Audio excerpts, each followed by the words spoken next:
Chapter 1, Prelude, Past Lives and Present Existence. The sun blazed fiercely, the scorching heat overwhelming and terrifying.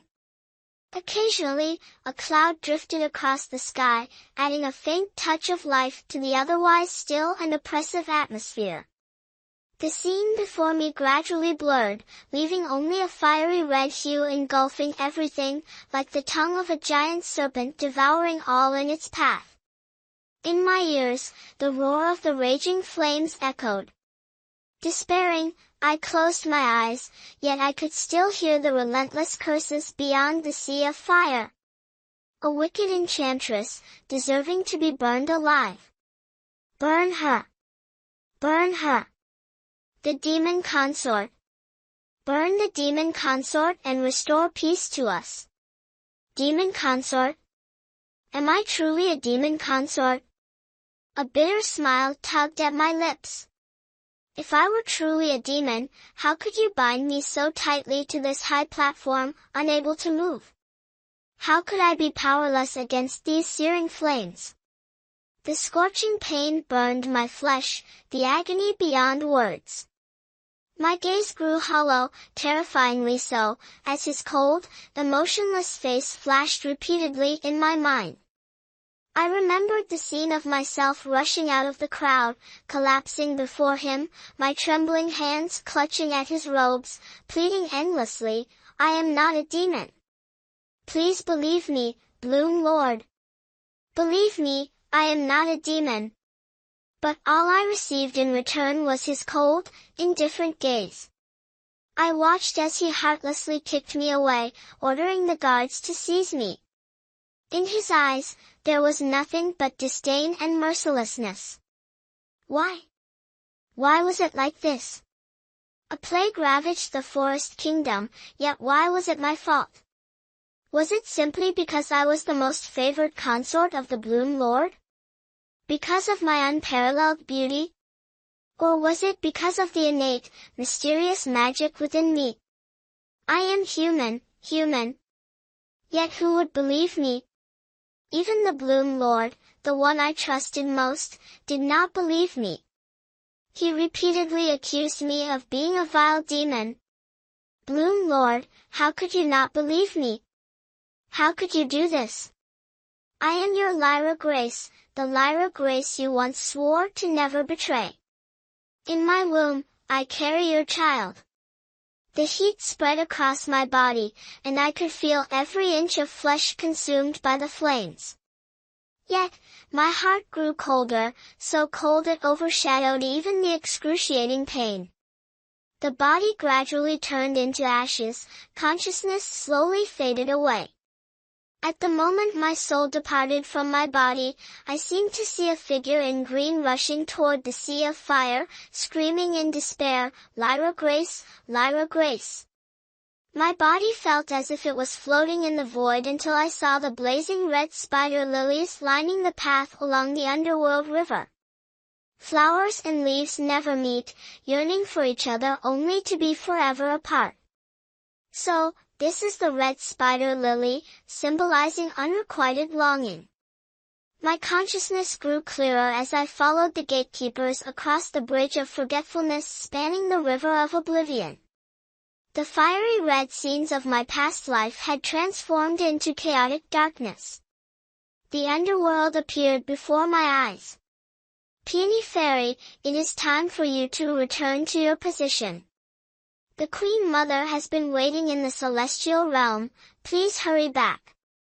Halfway along the path, Trey Commander, the judge of the dead, approached respectfully to announce. Return to my position? I let out a bitter laugh. Of course, I was originally a white peony in the celestial lake of the Queen Mother. After 1,000 years of cultivation, I gained a human form, earning the Queen Mother's favor and becoming the Peony Fairy, serving by her side in the Floral Palace. However, despite dedicating 1,000 years to cultivation, I fell into eternal despair after a single glance at the Eastern Blossom Emperor Lord during the Fruit of Eternity banquet. His unparalleled elegance and transcendent aura captivated me. From that moment, whether in the heavens or on earth, my eyes saw only him. For 500 years, I pursued him, infatuated, yet he never once spared me a glance. His gaze remained serene, devoid of desire or attachment, his heart cold and unfeeling. Even the Grand Supreme Elder Lord advised me countless times, to make the Emperor Lord fall in love is harder than ascending to heaven. At that time, I foolishly thought ascending to heaven was as easy as turning a hand and paid no heed to the advice. How could I have known that the Eastern Blossom Prince of Lesser Sun Mansion, born in the azure abyss, was inherently indifferent and incapable of love? Thus, 500 years later, when the Eastern Blossom Emperor Lord entered the cycle of reincarnation to experience the mortal world's suffering, I too chose to reincarnate, following him, hoping that in the fleeting decades of mortal life, I could win his love and live a lifetime together. How laughable it was! A life as a celestial and a life as a mortal, yet I still could not capture his heart. Recalling the bustling mortal world, all I could see were his cold brows and heartless words. Tears fell uncontrollably. I carried the pain of the mortal world here, unable to suppress the profound despair. So, what meaning is there in being mortal or celestial? It would be better to be a demon, better to be nothing at all. I staggered across the bridge of forgetfulness, over the river of oblivion. Mangpa, with her silver hair, leaned feebly, holding a bowl of Mangpa soup. A single bowl could erase all the love, hatred, and memories of a lifetime. Step by step, I approached, noticing the green stone towering behind Mangpa. The blood-red characters etched on it read, "Early Reincarnation." Trembling, I reached out, tracing the countless names engraved on the stone, yet I could not find White Peony, or Eastern Blossom Emperor Lord, nor Snowy Lyra, or Forest Bloom Lord. Tilting my head back, I laughed maniacally, laughed until tears fell onto the green stone, dissolving into nothingness. So, in the end, we were fated to be strangers, not even the stone of 3 lives held the bond one so desperately sought. Mangpa smiled at me, placing the bowl of soup in front of me. Her aged voice echoed as if from a distant realm, "Fairy, what is love? Is it not just a bowl of water? Have you still not seen through it? In this life, I have known the events of my past life, the stone of 3 lives has preserved the names. I do not know who you will be in the next life, but drinking this bowl of soup will erase all memories of our 3 lifetimes." Suddenly, I was enlightened. For nearly 1,000 years, I had tirelessly pursued the footsteps of the Eastern Blossom Emperor Lord. Yet, only upon setting foot on the underworld river, seeing the Manjusaka flower, crossing the bridge of forgetfulness, and gazing upon the stone of 3 lives did I realize, whether in the heavens or on earth, I could never attain the love I longed for from him. I took the Mangpa soup, followed the river of oblivion, and walked toward the 6 realms of rebirth, the realm of heaven, realm of warriors, realm of mortals, realm of beasts, realm of the hungry, and realm of the damned, before stopping in front of the realm of beasts, glowing with a faint blue light. What does it matter to be an immortal or a mortal? I would rather be a beast or a demon, forsaking eternal life and unparalleled beauty, wishing only for a carefree and untroubled existence for 1 lifetime. Fairy, no. Shui Commander's voice suddenly rang out from behind, filled with shock and disbelief. I turned back, smiled at him, raised the bowl, and drank the Mangpa soup to the last drop. Then, under his astonished gaze, I leaped into the realm of beasts. From this moment on, across the heavens, the earth, and the human world, White Peony would no longer exist. Eastern Blossom, farewell, forever. Chapter 2, 1,000 years pass in the blink of an eye. Little mountain, white little mountain, come here quickly. I've cultivated into a 9 tails and am about to transform into a human. Seeing the 9th tail finally grow behind me, I dashed out of the fox den, joyfully shouting. Thud! A stone struck me mercilessly, followed by White Little Mountain's angry roar, "Stop disturbing my sleep!" I rubbed the spot where the stone hit, feeling aggrieved, and looked up at the figure sleeping on the tree, no, it should be said, the wild chicken perched on the tree, and continued, "Little Mountain, look at this! I'm not lying this time. I've truly transformed." As soon as I finished speaking, a dazzling white light radiated from within me, so bright it forced everyone to squint. I narrowed my eyes, astonished, as my body began to rise. My limbs transformed into human arms and legs, and my pristine white fur gradually disappeared, replaced by smooth, fair skin. I opened my mouth slightly, speechless. After cultivating for 1,000 years just for this day to become human, I finally understood why White Little Mountain had always hoped I'd achieve this form. Because at this moment, I could see myself clearly. Perhaps the blinding light irritated him, as White Little Mountain yawned lazily, reluctantly opening his eyes for a glance. "Little Mountain, look.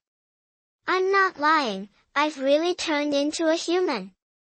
I grinned excitedly at White Little Mountain. Thud! Another stone struck me square on the forehead. Before I could even cry out in pain, White Little Mountain leapt down from the tree, turning his back to me and shouting, "You foolish fox! You've turned human, but you don't even know to conjure clothes?" Confused, I rubbed my forehead and looked down at my bare body, tilting my head innocently. "I'm not human, so why would I need clothes?" Hearing this, White Little Mountain scraped his claws against the ground. Seeing him eyeing a large rock nearby, I quickly covered my face and stammered, all right. I'll conjure clothes right now." Sure enough, White Little Mountain stopped sharpening his claws on the rock. I exhaled in relief and swiftly conjured a long-sleeved white dress, with golden trim on the collar, embroidered with an intricate peony. The pleated skirt billowed like clouds, exuding elegance. Once I was fully dressed, White Little Mountain finally turned around. With a shake of his body, the beautiful wild chicken transformed into a handsome young man. However, his outfit was overly garish, a riot of clashing colors that made him look like a flamboyant butterfly at first glance. He scrutinized me for a long moment before pinching my cheek, furrowing his brows, and shaking his head. "Impossible. How could you look this ugly?" "Ugly?" I stared at him, bewildered. "See for yourself." White Little Mountain conjured a mirror and shoved it into my hands. I held the mirror, inspecting myself back and forth. Oval face, big eyes, long eyelashes, rosy skin, a delicate high nose, and a small, charming mouth. Not bad at all. The more I looked, the more satisfied I felt. I couldn't help but grin widely. Not ugly at all, very pretty actually. I'm quite pleased. Smack! White Little Mountain knocked on my forehead, snatched the mirror, and glared at me. "Pleased? Pleased with what nonsense? Your face is so ordinary it's utterly unremarkable. Have you ever seen a demon as plain as this? Don't you remember the foxes from Azure Hill back in the day?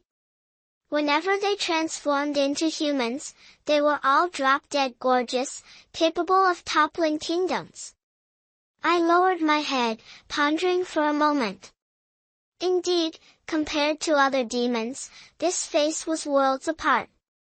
But White Little Mountain and I had left Azure Hill 1,000 years ago. It was hard to believe he still remembered how those foxes looked.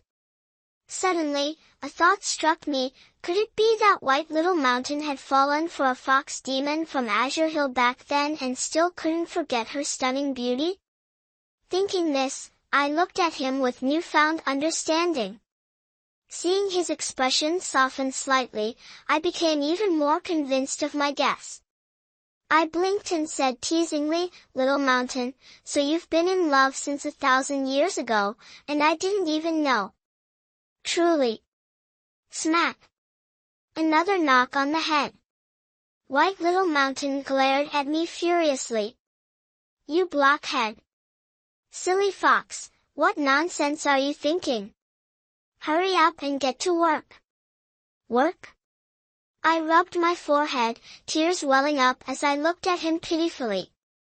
White Little Mountain gritted his teeth, emphasizing each word. "Change your face." Oh. I obediently followed his command, altering my face again, looking at him with a pitiful expression, ready for his approval no matter how long it took. "Even uglier. It needs to be prettier." White Little Mountain crossed his arms and shook his head. I transformed again. Not good. I transformed once more. Still not right. I kept transforming. Not there yet. I tried harder to transform. Too ugly. I transformed, and kept transforming. When I wore a pig's head and appeared in front of White Little Mountain, he finally couldn't hold it in and ran off to vomit. While retching, he struggled to say, "You're getting uglier and uglier.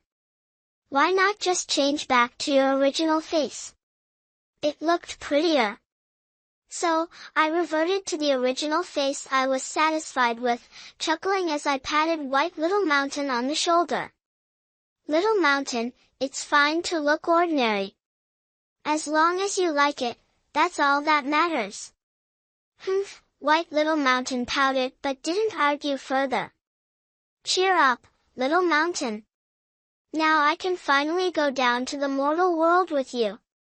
Isn't that great?" I pinched White Little Mountain's cheeks with both hands, grinning brightly. "Didn't you always refuse to go to the mortal world?" White Little Mountain brushed my hands away and asked. "Hee, well, as long as I'm going with you, it doesn't hurt to have a little fun. I am a 1,000-year-old fox spirit, or, to be precise, I've been cultivating for 2,000 years. Normally, a 2,000-year-old demon would have immense powers, but I've only just managed to take on human form. It's a long story, really. I come from Azure Hill as a 9-tailed fox. 100 years of cultivation earns 1 tail, and 1,000 years grants 9 tails, enabling transformation into human form. But I'm an exception. After 1,000 years of cultivation on Azure Hill, I only managed to grow 5 tails, a record-breaking slow pace, truly reaching the level of unprecedented in the past, unmatched in the future. Basically, the foxes of Azure Hill consider me the disgrace of the White Fox clan, and other demons look down on me too. But I couldn't care less. I spend my days eating, sleeping, playing, and fooling around, living life as I please while waiting for my tails to grow on their own. When I first met White Little Mountain, I had only been cultivating for 300 years. At that time, I had just woken up from a deep sleep and immediately spotted a vibrantly feathered wild chicken hopping around in the distance. Almost instantly, my mouth watered. To be honest, my slow cultivation progress had always been a source of frustration, especially since I couldn't even catch a chicken. The wild chickens on Azure Hill had all been snatched up by other foxes, leaving me to gnaw on tree bark and nibble on tender grass, becoming a rare vegetarian fox for the past 1,000 years. So, you can imagine the surge of excitement bubbling up from the depths of my stomach when I finally spotted a wild chicken after so much effort. Almost instinctively, I leapt up and dashed toward the beautiful bird. But alas, man proposes, heaven disposes. At that time, White Little Mountain had already been cultivating for 500 years. Before I could even touch a single feather of his, he sent me flying with a kick.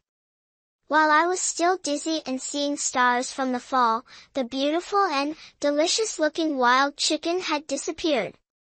In its place stood a child about 5 or 6 years old. The chubby, adorable little one wobbled over to me, scooped me up with one hand, and grabbed my fox ear with the other, refusing to let go.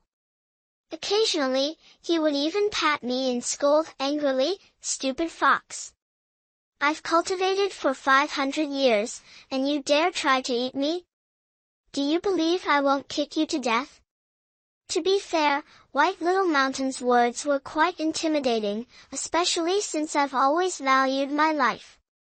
But as I looked at his rosy, round face and listened to him calling himself master over and over again, I couldn't help but burst out laughing. White Little Mountain froze, clearly not expecting his defeated opponent to laugh uncontrollably in his arms. He stood there stunned for a long time. Seizing the moment of his distraction, I stuck out my tongue and licked his face.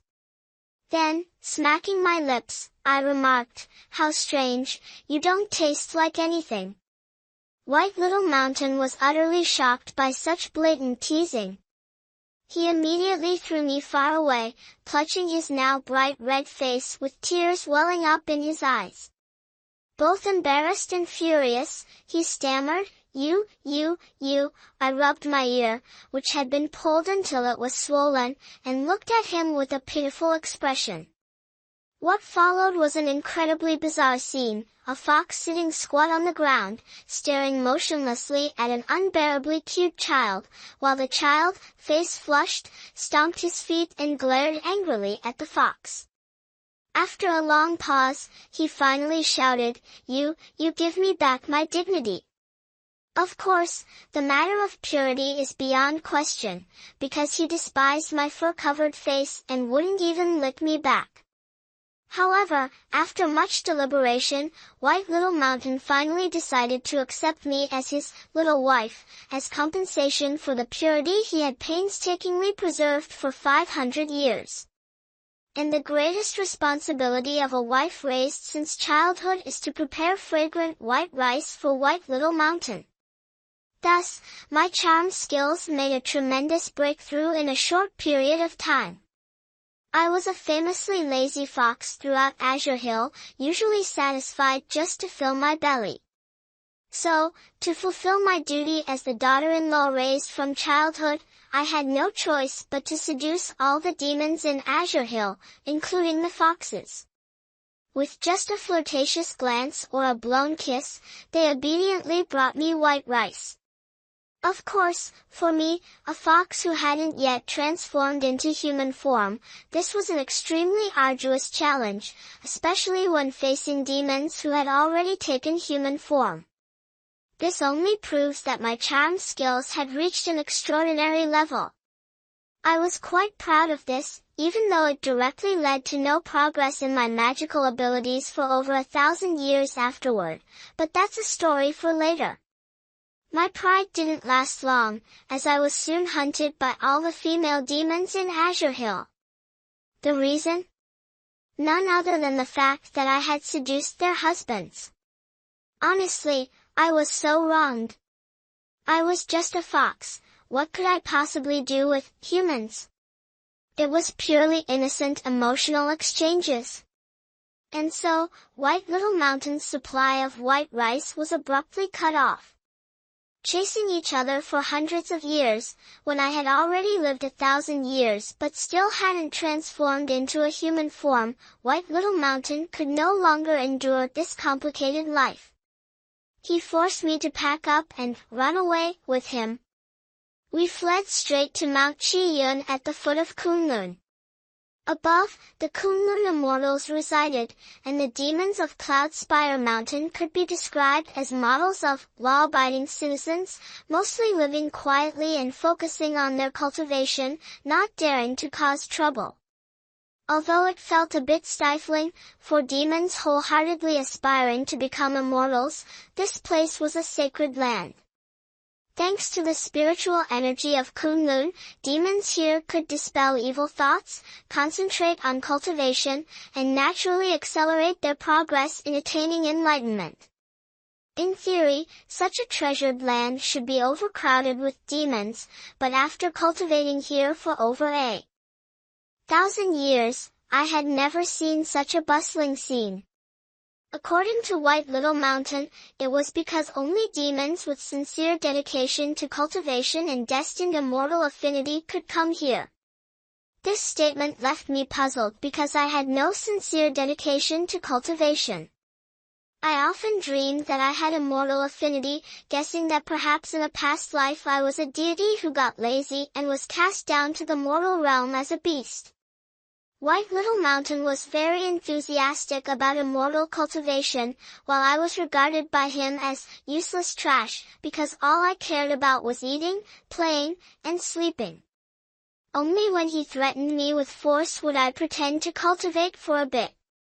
After experiencing the tragic incident at Azure Hill, I no longer dared to tease any other demons recklessly. As a result, the sole purpose of someone like me, a childhood bride, also vanished.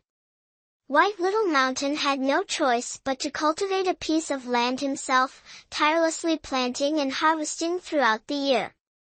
However, for him, this was no big deal. After all, magic wasn't just for show, it would eventually come in handy. Honestly, I've always wondered why White Little Mountain didn't just stomp me to death back then. Later, he explained that his mountain chicken clan had always been bullied by our fox clan. When he finally encountered a soft persimmon like me, he felt it would be a waste not to squeeze me a little. Initially, he intended to torment me so much that even my mother wouldn't recognize me if she were alive. But when he discovered I was a true vegetarian who had never harmed a single chicken, he abandoned that idea. Hearing his story, I broke into a cold sweat. For the first time, I felt lucky that my cultivation wasn't strong enough to catch and eat chickens. However, White Little Mountain also mentioned that sparing my life was a wise decision. After all, I've been providing him with plain rice for hundreds of years. If not out of merit, then at least out of effort.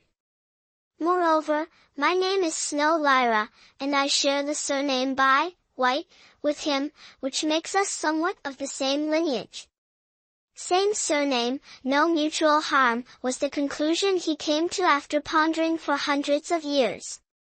I really wanted to argue that I bear the surname Bai because I'm a white fox, while he has it because of his obsession with plain rice. The essence of these two things is entirely different. Of course, since I've always been the one bullied, I could only swallow those words. No matter how disdainful my gaze was, the smile on my face had to remain genuinely unmatched. Ah, a fox fallen into a chicken's claws, how could I dare make a sound? Chapter 3, Stepping into the Human World, a strange place with familiar faces. For the first time, I witnessed the bustling prosperity of the mortal realm. The capital city was dense with closely packed palaces and pavilions, streets teeming with carriages, and the hustle and bustle of people coming and going. I marveled at this lively scene, something I had never seen in Azure Hill or Cloudspire Mountain. Unlike the serene and tranquil beauty of the mountains and forests, the human world possessed a refined and vibrant charm. White Little Mountain, having visited the mortal realm many times before, found nothing surprising about it. Strutting with an air of arrogance, puffing out its chest as it walked, it seemed to forget entirely that it was just a chicken. It even looked down on me, an old demon unfamiliar with the ways of the world, accusing me of bringing shame to the demon clan. Little mountain, look over there. There's so much delicious food and interesting toys. Let's go check it out. Suddenly, I noticed a crowd gathering in the distance. It seemed like someone was performing acrobatics. Along the roadside, countless small stalls were set up, selling all sorts of odds and ends, food, toys, and an endless variety of trinkets that dazzled my eyes. Claiming you don't like the mortal realm when you've never been here before? Look at that, your foxtail is showing. White Little Mountain shot me a sidelong glance, its expression unbearably smug. Are you coming or not? I blinked at it, feigning indifference. Not going. It's just some silly performance. What's so great about it? I'm hungry.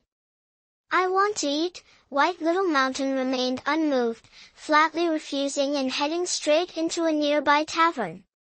I stomped my foot, gritting my teeth.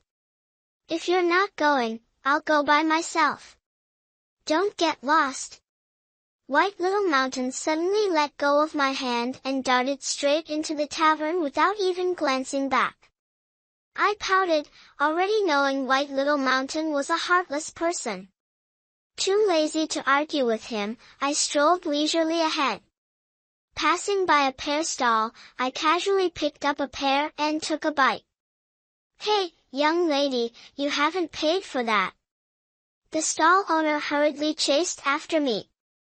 I froze for a moment before recalling that White Little Mountain once mentioned that in the mortal world, you had to pay for everything you ate. The problem was, I had no idea what money even was. Pointing a finger toward the tavern, I said, go in there and find White Little Mountain to get your money. With that, I brushed off my sleeves and continued walking. The pear seller stood dumbfounded for a long while before snapping out of it. Of course, he had no idea who White Little Mountain was. Panicking, he chased after me again, grabbing hold of my sleeve as if I'd just robbed him of his entire fortune. Begging, he said, young lady, I don't know any White Little Mountain. Why don't you just pay me? It's not expensive, only 2 coins. I felt a bit helpless. Forget 2 coins, I didn't even have half a coin. Glancing around, I noticed a small crowd had gathered to watch the commotion. This fox, having lived for 2,000 years, had never been so humiliated. Well, perhaps I should call it losing face instead of losing dignity. My cheeks felt a bit hot. Shopkeeper, I really don't have any money. Didn't I already tell you to go find White Little Mountain? I thought for a moment and decided to be honest, trying to stay calm. Humph. No money, yet you dare take my pears? And you even tried to trick me into chasing someone else? Everyone, come look. There's someone here eating without paying. The pear seller's expression darkened as he shouted. The crowd around us grew larger, and people started pointing fingers and gossiping. Their words were unbearably unpleasant to hear. My gaze suddenly turned cold.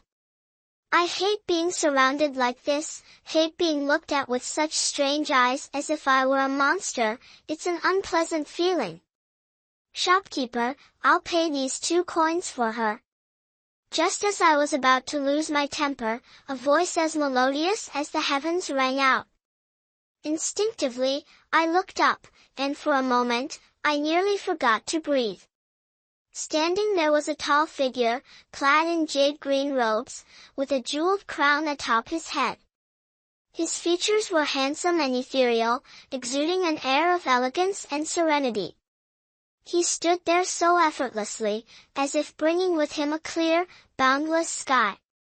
His demeanor was calm and noble, radiating a transcendent aura that inspired awe, like the moon or a lotus, otherworldly yet majestic, carrying the bearing of a regal deity. His presence was warm yet cool, seeping into one's soul, especially his eyes, pure, unblemished, and unlike those of any mortal being. I lowered my gaze slightly, realizing there was a moment when I dared not look directly at his face, as if doing so even a little longer would be disrespectful to a divine being. But I quickly composed myself. Although the expressions of those around me mirrored my own, I couldn't help but scorn myself inwardly. To think that I, a 1,000-year-old fox spirit, would feel inferior before a mere human, how absurd, truly absurd.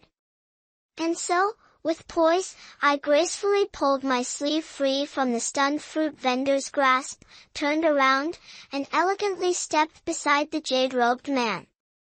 Naturally, I slipped my hand through his arm, flashing a sweet, bashful smile as I addressed the vendor, who says I eat without paying. Didn't my husband just hand you the money? Cough cough, a misunderstanding, it's all just a misunderstanding. This lowly one was blind to not recognize, I beg madam to be generous and forgive. The pear stall owner finally regained his composure, looked at the silver ingot in his hand, and unconsciously smiled as he bowed respectfully. At this moment, I truly understood the importance of money. Sigh, it's just that I forgot to bring money, yet I was despised by a group of mere mortals. Such a mistake, such a grave mistake. It really was a misunderstanding. My lady doesn't like to carry money when she goes out. That heavenly voice rang out again, but the words spoken caused the calm expression on my face to crack slightly. Having seen enough of the commotion, the crowd quickly dispersed. The pear stall owner, realizing how foolish it was to abandon his goods over a few coins, hurriedly ran back to his stall. I glanced at the young man in green beside me, thinking that not just in the human world, but perhaps even in the celestial realm, it would be hard to find such a divine figure. Suppressing the urge to claim him, I slowly withdrew my hand, sneaking a glance at his impossibly handsome face, one that could overshadow even White Little Mountain. Pretending to act composed, I said, "Thank you, young master, for your assistance. This humble girl is deeply grateful." Hearing no response, I didn't bother paying him any more attention and cheerfully continued forward. What was a pear compared to my good mood? Before long, I had completely forgotten about the earlier incident, and of course, also forgot about the concept of paying for what you eat, casually picking up whatever caught my eye. By the time I realized something was amiss, I had nearly eaten my way through the entire street. Looking at the candied hawthorn skewer in my hand, I swallowed nervously and guiltily turned around. Could it be that all the street vendors were standing behind me, waiting to deal with me? But to my surprise, the person standing behind me was none other than the ethereal young man in green. He stood there quietly, his clear eyes untouched by the dust of the mortal world, simply gazing at me in silence. Yet, his presence unintentionally drained the world of its colors. Realizing I was nearly enchanted again, I quickly lowered my eyes, feigned a couple of coughs, and blurted out, "Did my husband pay for me?" "Truly, thank you." He seemed taken aback by my sudden words, pausing briefly before the corners of his lips curved into a faint smile, as subtle and fleeting as starlight, leaving one captivated in an instant. "Madam, you're too polite." Hearing his slightly teasing tone, I suddenly realized I had called him husband again. Feeling a wave of self-loathing, I forced an awkward smile and said, "The money I owe you, I'll have White Little Mountain pay it back." I wasn't sure if it was just my imagination, but a fleeting look of loneliness seemed to cross his face before he softly said, "Lyra Grace, between you and me, there's no need." His voice was so faint that I barely caught him saying, "Lyra Grace," but I wasn't entirely sure. I tilted my head slightly, looked at him in confusion, and asked, "What did you say? Do we know each other? What do you think?" "Do you feel like we know each other?" he asked, his eyes shining brightly. I tilted my head further, trying to recall, but I was certain I'd never met a man with such a commanding presence. Shaking my head, I replied with a firm yet slightly innocent expression, "Sorry, I don't know you." His gaze darkened momentarily, but it quickly returned to a calm, clear expression, as if water had washed over it. He gave a faint smile and murmured, "You truly don't remember anything, do you?" I realized this man wasn't really talking to me, otherwise, why couldn't I catch half of what he was saying? So, I cut straight to the point, "Why are you following me around?" But just as I looked up, the man in the green robe had vanished without a trace. I blinked in surprise. Could he also be a spirit? No wonder he was so strikingly handsome. But why couldn't I sense even a hint of spiritual energy from him? I pondered for a moment. It seemed my luck wasn't too bad, stepping out the door and already running into a celestial being. I must be a demon blessed with divine fate. Eventually, I got to watch the circus show, but it turned out to be dull and uninteresting. Growing bored quickly, I decided to head back to find White Little Mountain. On my way, an elderly Taoist priest, probably in his 50s, suddenly grabbed my arm and stared at me intently for a long time. I stared back curiously, noticing he was holding a long bamboo pole with a cloth banner that read, "Zhang Demigod." "Young lady, listen to a word from this humble Taoist," he said before I could even open my mouth. Feigning interest, I looked at him with a sincere expression, pretending to listen attentively. The man coughed twice, then slowly said, "I am a Taoist priest from Mount Mao. Just now, I noticed that your glabella was dark, and your face looked flustered. Upon closer inspection, I discovered that you are possessed by an evil spirit. If we don't exorcise it soon, I fear great calamity will befall you." "You mean?" I immediately put on a panicked expression as I looked at him. At this moment, I have to say my acting skills have reached a divine level. "Have you recently been to any strange places or encountered any peculiar individuals?" the old Taoist asked sternly. I originally wanted to say no, but then I thought about it. This mortal world is a strange place, and the man in the green robe I just met is also quite strange. So, I honestly nodded. "You've encountered a demon. No wonder your spirit seems so drained, it must have absorbed quite a bit of your energy," the Taoist immediately said with a serious expression. I instinctively touched my face. Really? Do I look that haggard? Or is it because I ate too much? "Luckily, you've met me," the Taoist continued. He pulled a talisman from his robe and placed it in my hand, then added, "As long as you carry this talisman, no demon will dare approach you." Also, he pulled out another talisman. "This one is for your home. Place it there to ensure peace and safety for your entire family." I held the two talismans, examined them carefully, blinked, and, sincerely, asked, "Are demons really afraid of these?" "Of course. I am a disciple of Mount Mao, skilled in exorcising demons and spirits. These two talismans are our sect's treasured artifacts. I am always compassionate and never deceive anyone, whether young or old. Each talisman is only 10 taels of silver." I scratched my head, thinking to myself, I am literally a demon. standing right in front of you, and yet you're speaking so confidently. So, I looked at him again with an extremely innocent expression. 10 taels each?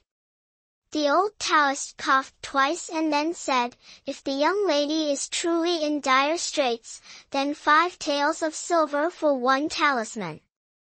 After all, I have never valued worldly wealth. I merely wish to draw more charms to help save all beings. The Taoist's words sounded so sincere that I decided to be honest for once.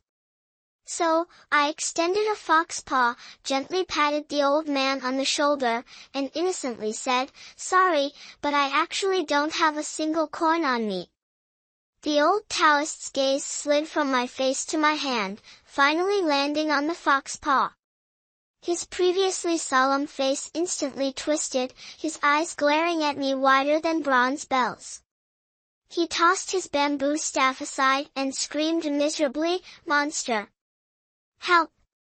Watching him roll and scramble away into the distance, I sighed helplessly.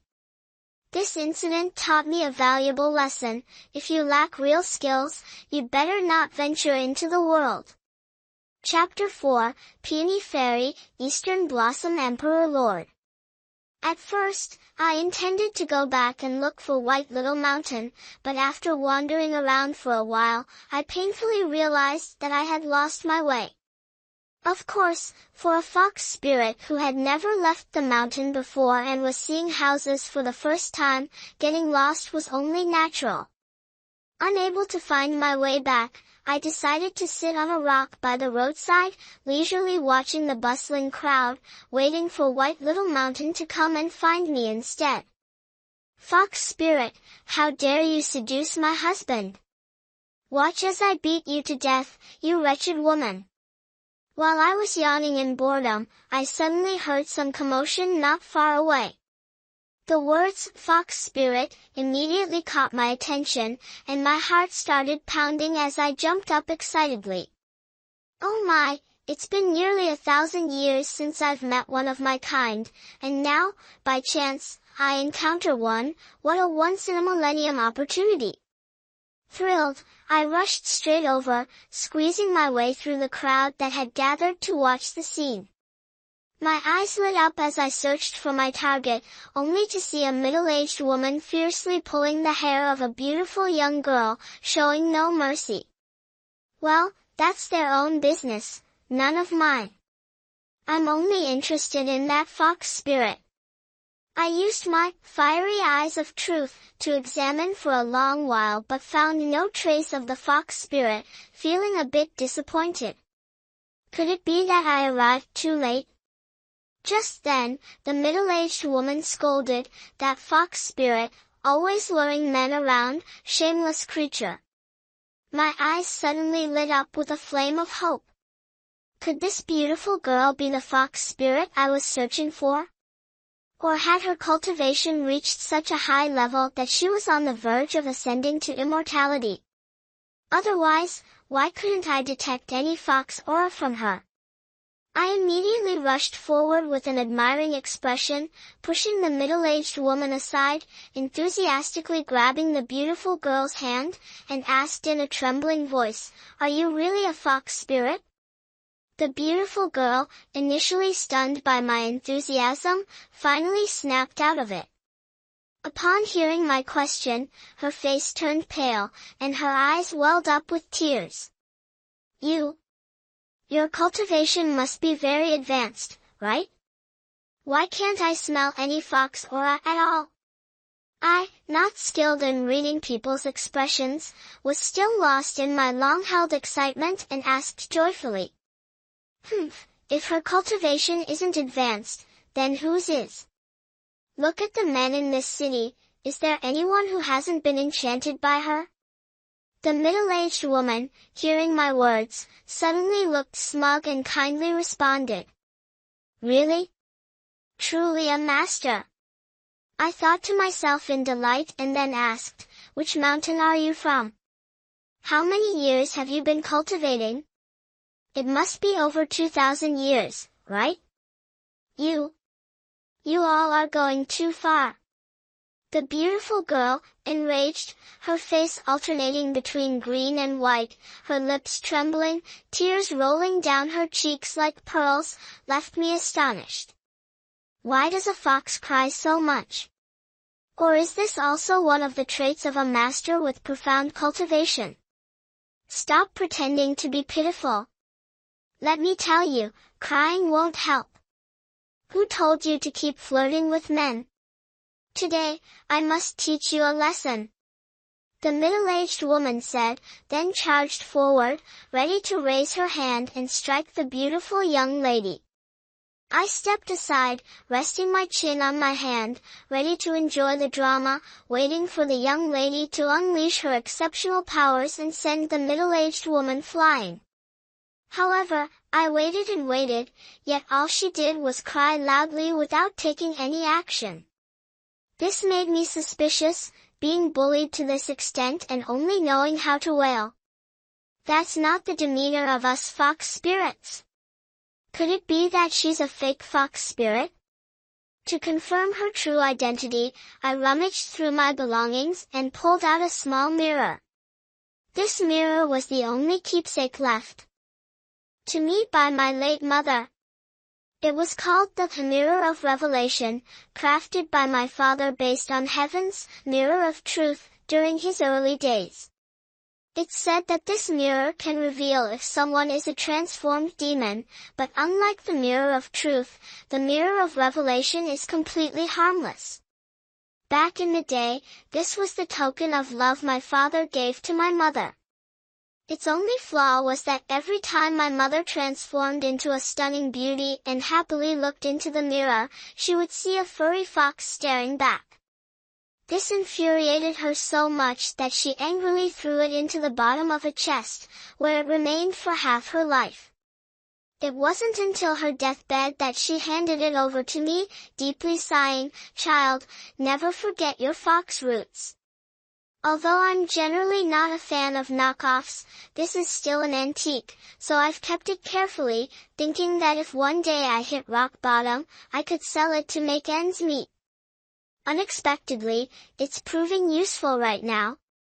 I held the mirror of revelation and, without a word, stepped forward to kick the middle-aged woman aside. Then, I used the mirror to inspect the delicate young lady thoroughly, left and right, up and down. But after all that, there wasn't a trace of a fox spirit in the reflection. I was furious. So, I'd been mistaken all along, this delicate young lady was just an ordinary human. Putting the mirror away, I placed my hands on my hips and glared at the young lady. If you're not a fox spirit, then why did you deceive me into thinking you were? The young lady looked like she was about to cry again. Trembling, she pointed at me and said, "Wah! I have no enmity with you, so why are you treating me like this?" I was still pondering the meaning of her words when she suddenly became angry and shouted, "You're the fox spirit. Your whole family are fox spirits." With that, she flicked her sleeves and stormed off. I was stunned. Indeed, I have a good eye. Actually, she truly is an extraordinary person. With just one glance, she saw through my true form. Truly a beauty with a promising future. Fox spirit. I'm not done with you yet. Why are you running? The middle-aged woman still wanted to chase after her but was blocked by me. She's not a fox spirit, you've mistaken her for someone else. I earnestly told her this heartbreaking truth. Ha! If she's not a fox spirit, then who is? The middle-aged woman gave me a disdainful glance and asked. Hearing this, I immediately puffed out my chest, stood tall, and proudly patted it, saying, "Who else but me? I am the fox spirit." Crazy! The crowd around us instantly scattered like startled birds. Madwoman! The middle-aged woman glared at me, then waved her hand dismissively and walked away. Hey, everyone, don't you dare not believe me. I'm not lying, I really am a fox spirit. I shouted loudly at them, trying to salvage my fox-like image. Unfortunately, no one paid any attention. Suddenly, a soft sigh came from behind me. Turning around, I saw the man in green robes. He still stood there silently, his tall figure exuding an air of aloofness, and his handsome face bore a faint trace of pity. Feeling slightly annoyed by the way he looked at me, I strode up to him and asked sharply, "What? You don't believe I'm a fox spirit either?" Hearing this, he frowned slightly and calmly replied, "You are not a fox spirit." I was flustered. Telling a fox spirit, "You're not a fox spirit," was no different from telling a human, "You're not a human." How deeply insulting to the pride of a fox spirit. So, I grabbed his hand and stormed into the inn across the street without a second thought. Ignoring everyone else, I barged into a room, quickly set up a barrier to keep ordinary people out, and with a determined expression, stared at the man in green before resolutely declaring, "I'll show you the true form of a fox spirit. Let's see if you dare not believe me after that." Because White Little Mountain had warned me countless times not to reveal my true form recklessly in front of others, I had no choice but to move this grand transformation plan indoors. Watch closely. As soon as I finished speaking, I immediately transformed from a graceful, great beauty, into a beautiful white fox. I rolled my eyes, leaped onto the table next to me, raised my head to look at the man in the green robe, and smugly said, "So? Scared yet? Do you believe me now?" But contrary to my expectations, his expression didn't change at all. There was only a fleeting, unreadable emotion in his clear eyes before he softly said, "I believe you. Now change back." For some reason, his low, deep voice made me feel a twinge of sadness. My heart felt heavy, and I lost the mood to joke around. Quickly, I transformed back into my human form. "You?" He suddenly glanced at me, his previously calm eyes now turning strange, his face slightly shifting as if he had seen something he shouldn't have. Confused, I looked down at myself and almost spat blood. "Oh. No, I forgot to conjure clothes."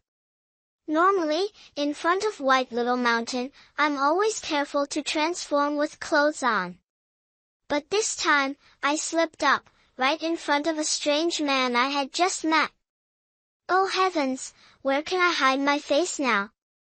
As I hurriedly tried to dress myself, the man in the green robe suddenly held out a white robe in his hand. Before I could even see him move, he was already standing before me, draping the robe over my shoulders with his own hands. In the blink of an eye, I was dressed in pristine white garments. He stared at me, no, more precisely, he stared at my forehead.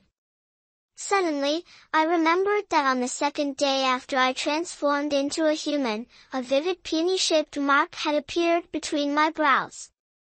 No matter how much I washed, it wouldn't fade. Could it be that he noticed my mark? While my mind was in turmoil, the man in the green robe suddenly raised his hand. His slender, jade-like fingers gently brushed against the peony mark on my forehead, softly caressing it. A hint of regret seemed to flash in his eyes. "Peony Fairy, why do you cling to such grievances?" I froze, and a wave of anger surged within me. So, he was looking for a substitute and mistook me for someone else? I quickly stepped back, avoiding his touch. For a brief moment, I caught a glimpse of astonishment and sorrow in his gaze, but he quickly masked it with his usual calm demeanor. "You're a deity," I declared firmly. He suddenly withdrew all expression, silently nodding. I turned and walked away. Deities and demons tread different paths, it's better to avoid unnecessary entanglements. Peony Fairy, the soft call from behind made me pause, but I didn't turn around, only replied coldly, "You've mistaken me for someone else." After saying that, he went to open the door. Strangely enough, though the barrier was set by him, he couldn't seem to leave. Thinking about the deity standing behind him, he realized the situation but turned back with some irritation. "I already told you, you've got the wrong person. Why won't you let go?" "Peony Fairy, you've been away from the celestial realm for over 2,000 years. Even the Queen Mother misses you dearly. Do you truly wish to remain a demon forever?" He sighed and continued. I rubbed my forehead, reluctantly explaining, "Dear deity, I, Snow Lyra, am indeed a genuine fox demon, not this peony fairy you're speaking of." "You are," he affirmed seriously, his clear eyes staring straight at me. His gaze made my skin crawl, and I even began to doubt whether this fox body of mine might have once been a flower. "Fine, if you're so insistent on believing I'm this peony fairy, would you mind answering a few questions for me?" I had no choice but to ask. He nodded in agreement. "First, if I truly am the peony fairy from the heavens, then why am I now a fox demon? Second, you keep saying I'm stubborn, what exactly am I being stubborn about? Third, if the celestial court wants me back, why are they only looking for me now? Fourth, who are you? What's your connection to me? And why is it you who's come to find me?" I laid out my doubts one by one, noticing a flicker of hesitation on his face. "If you don't want to speak, I won't force you. Being a fox spirit isn't bad either. He doesn't care for the status of Snow Lyra's peony fairy anyway." I added another remark, unafraid that he wouldn't open his mouth. He sighed again. Ever since meeting me, this man seemed to do nothing but sigh. I couldn't understand what kind of skill I possessed that could make such a living, breathing great immortal so troubled. "You were originally the peony fairy in the heavenly realm, deeply cherished by the Queen Mother. In the floral palace, no one could compare to you." He paused, turning to look out the window, leaving me with only his silent silhouette before continuing, 2,000 years ago, you descended to the mortal world for tribulation. After your death, you should have smoothly returned. But unexpectedly, you wandered into the realm of beasts and became a white fox at Azure Hill. You could have been summoned back earlier, but your cultivation was too slow. It took you 2,000 years to painstakingly achieve human form. That's why I've only found you now. I've come to guide you back to immortality." Hearing this, I couldn't help but marvel. So, in my past life, I really was an immortal. If White Little Mountain knew, it would probably die of jealousy. But I must have been foolish in my past life. How could I have stumbled into the realm of beasts? "And you? Who are you?" I prompted. To me, this was the key question. If there was no entanglement in our past lives, why had he appeared in front of me now? He turned around. With just that small movement, it was as if he radiated dazzling brilliance. I seemed to see sparkling light surrounding him. Then, his beautifully shaped lips parted slightly, and a voice like celestial music resounded, "I am the Eastern Blossom Emperor Lord." Chapter 5, In Immortal Haven, Beauty Bewilders the Naive. At that moment, I was sure my expression must have been utterly foolish because my mind was completely blank. I even doubted whether I had heard wrong, but he pronounced each word so clearly that I couldn't deny it. He said, "I am the Eastern Blossom Emperor Lord." I was stunned, staring at him. Eastern Blossom Emperor Lord? He was actually the Eastern Blossom Emperor Lord. The legendary Eastern Blossom Emperor Lord, born from the blue seas and spirit abyss when the world first formed, the one who created all living things? Suddenly, I recalled a passage I once read in White Little Mountain, Eastern Blossom Emperor Lord, with Tao energy condensed and serene, a body pure and untainted, seeking to unlock profound techniques, giving life to all beings. First, using the ultimate essence of Eastern Blossom energy, transforming into the Wood Lord on the blue seas and spirit abyss, ruling the East with the essence of Yang energy, also known as Wang Duke. The Emperor Lord and Golden Mother were both born from the Supreme Profound, crafted from mystical creation. In the vast East, they formed through the division of the Great Tao's quintessence, governing the Yin and Yang energies alongside the Western Queen Mother, nurturing heaven and earth, creating all beings. Whether in the heavens, on earth, or across the 3 realms and 10 directions, all men who attain immortality are under his dominion. He resides atop Ethereal Mountain, with 35 fate recorders chronicling the blessings of heaven, earth, and humanity. The Emperor Lord himself is the great arbiter of fate, presiding over all. No wonder he exuded such an overwhelming aura. No wonder he possessed such unparalleled grace. No wonder his gaze was so clear, untouched by even the slightest speck of worldly dust. Tell me, who else in this world, apart from the Eastern Blossom Emperor Lord, detached from desires, devoid of attachment, heartless yet impartial, could be like this? If White Little Mountain knew that the person standing before me was the very Eastern Blossom Emperor Lord he so deeply revered, the one he mentioned every time he ascended a new cultivation level, would he faint from sheer excitement on the spot? I felt as though I had never been this shaken in my entire life, so much so that it took me quite a while to regain my composure. I even thought to myself, perhaps I had truly stumbled upon some extraordinary luck.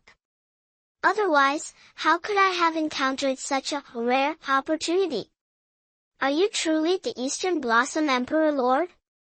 I took a deep breath, forcing myself to remain calm. He slightly curled his lips into a faint smile, almost making me fall into a daze once again. Actually, my question was redundant, as the bigger mystery lies ahead. Even if I truly am the Peony Fairy you mentioned, I'm just an insignificant minor immortal. Why would the esteemed Emperor Lord personally come here to persuade me? As soon as I said that, the faint smile on his lips vanished instantly. He seemed as though he wanted to say something, but in the end, no words came out. Seeing him remain tight-lipped, I smirked.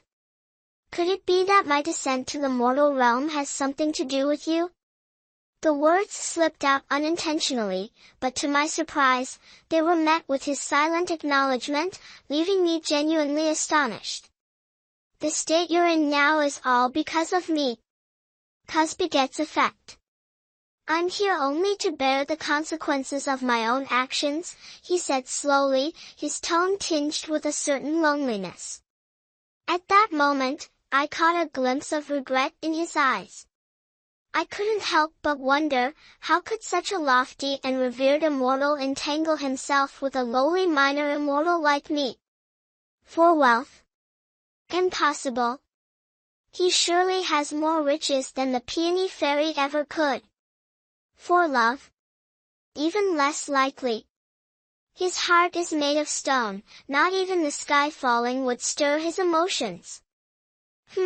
This promises to be an enigma that could remain unsolved for 1,000 years. In short, you're here because you feel indebted to me, or rather, to the Peony Fairy I was in my previous life, and that's why you want to help me ascend back to the heavenly realm, isn't it? Other than this reason, I truly couldn't think of any explanation for his presence here. He nodded, then, after a brief pause, hesitantly asked, Aren't you curious about the cause and effect behind all of this? I shrugged and countered, Do you want to tell me? He stayed silent, offering no response. I don't want to ask, and you don't want to say, so why make such a fuss about it? After all, it's Peony Fairy's business. What does it have to do with me, Snow Lyra? I continued. He stared at me, dazed for a moment. After a long while, he finally withdrew his gaze and let out a sigh. I bit my lip in frustration. Sighing too much will make you age faster.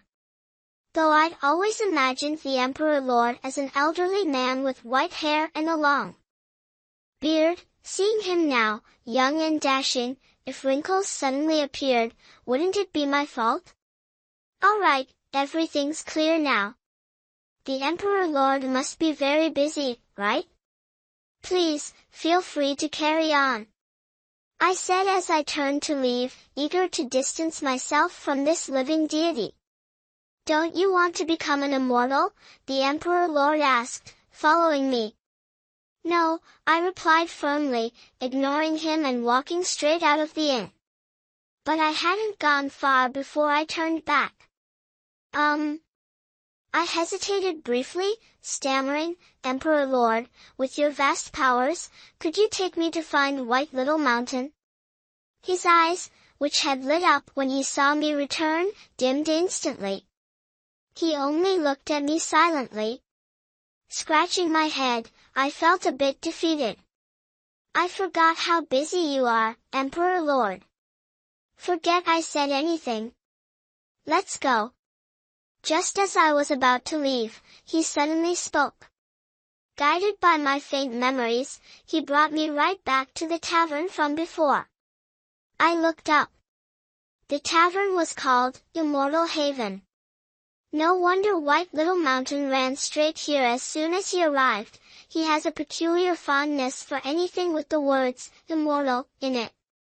Thank you, Emperor Lord, no need to see me out. I knew well how to burn the bridge after crossing it, smiling slyly as I tried to subtly dismiss the immortal behind me. Unfortunately, Emperor Lord was indeed Emperor Lord, high cultivation, thick-skinned, and entirely unbothered. He acted as if he hadn't heard me, continuing to follow behind with ease, leaving me utterly exasperated. Dear guests, please come upstairs for a meal. As soon as we entered the tavern, a cheerful young waiter rushed out to greet us. I'm not here to eat. I'm looking for White Little Mountain, I stated bluntly. The waiter froze for a moment before quickly responding, I've never met the gentleman named White you're referring to, miss. Don't lie. I saw him come in here.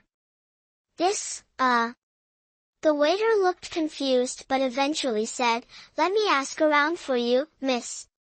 At that moment, another waiter passed by, balancing a towering stack of bowls, muttering under his breath, who's this guy? Eating so much plain rice, even a reincarnated starving ghost wouldn't have a stomach like his. I've always prided myself on my sharp hearing, so the waiter's muttering reached me loud and clear. My mood instantly brightened. Who else in this world could be so obsessed with plain rice besides White Little Mountain? Overjoyed, I grabbed the waiter. The stack of bowls in his hands wobbled precariously, but thankfully, he held onto them tightly, preventing a disaster. Dear guest, what's the matter? The waiter stammered nervously. Where's White Little Mountain? Where is he? White Little Mountain? Who's that? The waiter looked even more bewildered. I pointed at the stack of bowls in his hands. The one eating all that plain rice. As soon as I said that, the waiter's expression shifted from confusion to clarity, then to sheer panic. He glanced around nervously before suddenly yelling, help! Someone's accomplice to the rice thief is here. And just like that, while I stood stunned and Emperor Lord remained calm as ever, a group of uniformed waiters armed with brooms charged at us, surrounding us completely. The lead waiter pointed at me angrily and shouted, "It's hard enough for the boss to let me take charge for a day, and now you're here causing trouble with a rice thief. How am I supposed to get promoted like this?" Atkinson, the waiter, also joined in the shouting. "He's eaten all the white rice in our tavern, leaving nothing but broth and vegetables for other customers. How can you all be so unethical?" Ben, another waiter, chimed in, "You say he only eats rice without touching the dishes, and then he doesn't even tip. Such stinginess." Then Gordon, yet another waiter, added, "Everyone, stop wasting words with them. Let's just round them all up and take them to the authorities."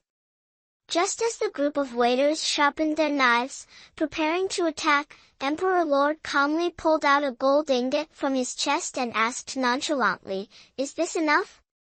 The waiters were collectively dazzled by the golden gleam in Emperor Lord's hand. Gordon, the quickest to react, threw down the broom he was holding and rushed over to pocket the gold ingot immediately, his face lighting up with a broad smile. "Enough, more than enough," he said, glaring at the other waiters. "What are you all standing around for? There's nothing more to see here, get back to work." Then, lowering his voice, he addressed Emperor Lord, "Does the young master need anything else? Please, come upstairs, come upstairs. Ah, money really does make the world go round. Emperor Lord is truly wealthy beyond measure." After marveling at this for a while, I suddenly remembered why I had come here, to find White Little Mountain. So, I asked Gordon, "Where is White Little Mountain?" Mr. White vanished without a trace after eating all the white rice. "In our tavern." I thought he was planning to dine and dash. Impossible. Father said he'd wait for me here. In truth, I knew Father never explicitly said that, but if he didn't come looking for me, he would surely stay in one place and wait. After living together for over 1,000 years, we have that much mutual understanding. Oh dear, miss, even if I had 100 lives, I wouldn't dare lie to you. Mr. White really isn't here anymore. Look, I haven't even collected payment from him." I felt a bit bewildered, unsure of what to think. If White Little Mountain wasn't at the tavern, where could he have gone? "Waiter, could you ask around to see if any of the customers noticed anything unusual?" Emperor Lord took out a silver ingot and handed it to the waiter. "Yes, young master, please wait a moment. I'll go right away." The waiter diligently inquired throughout the tavern and eventually came back with news. While White Little Mountain was intently eating his meal, a beautiful woman dressed as a Taoist priestess suddenly appeared. The moment he saw her, White Little Mountain threw down his empty bowl onto the table and leapt straight from the second floor. The priestess followed him, and both disappeared. "Emperor Lord, with your boundless power and divine abilities, surely you know where he is, right?" I grabbed Emperor Lord's hand, looking at him with tear-filled eyes. He looked at me, a bit helplessly, and said, "I can only say that within a 1,000-mile radius, I haven't detected any demonic energy. So, it's likely he has already left the human realm. Then he must have returned to Cloudspire Mountain." Suddenly, it all made sense, and I felt much more at ease. My gratitude toward Emperor Lord was immense. If his celestial rank weren't so high, I might have committed the offense of embracing him out of sheer relief. Rushing back to Cloudspire Mountain, I headed straight for White Little Mountain's chicken coop, determined to drag him out and give him a good scolding. How could he lack such gentlemanly conduct, leaving a delicate beauty like me to fend for myself in the mortal world? Such behavior was infuriating. However, after searching every corner of his chicken coop and even my fox den, I found no trace of White Little Mountain. Refusing to give up, I turned Cloudspire Mountain upside down, asking every demon I encountered if they had seen him. But the harsh truth remained, White Little Mountain had not returned to Cloudspire Mountain. I returned dejectedly to White Little Mountain's lair and collapsed, filled with resentment. With White Little Mountain's cultivation level, how could mere mortal Taoist priests pose a threat to him? Moreover, he was skilled at escaping, even when faced with stronger opponents, he could still preserve his life, so nothing should have gone wrong. Thinking back and forth, the only explanation was that White Little Mountain must have fallen for that beautiful Taoist nun.